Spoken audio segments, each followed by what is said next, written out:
As you mentioned, it has been a really hectic July when it comes to politics, to say the absolute least.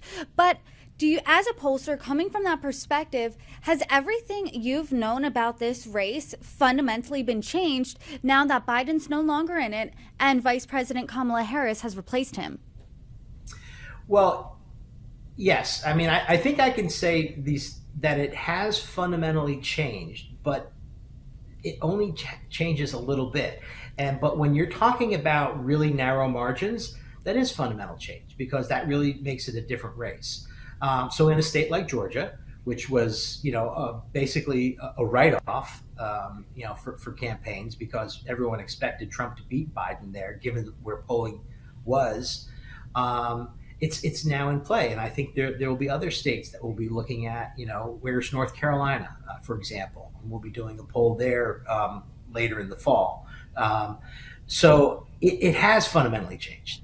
It makes it. It was increasingly becoming a less competitive race across the battleground states for President Biden, and now that Kamala Harris is at the head of the ticket, it has recharged and reset this race into a very, very competitive landscape.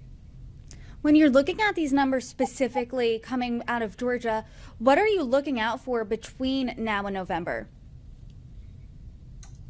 Well, so one of the things that we're seeing in Georgia is I mentioned that the black vote is very much behind Kamala Harris. However,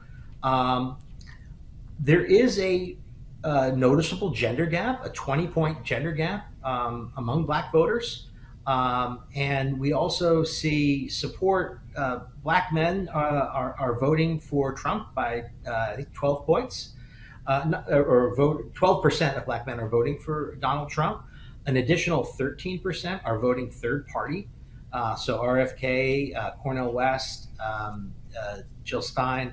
And so that is something that I would be looking at in future polls out of Georgia, is how well Kamala Harris is able to consolidate black voters behind her, particularly black men, because that could give her the edge in this race.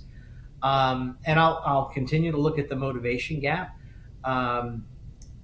It is, it's still favoring older voters, but again, older voters are not a monolith, and white voters and black voters are operating, seeing this race very differently. So we'll be looking to see if that closes as well, because in Georgia, there is high support for Harris among younger voters.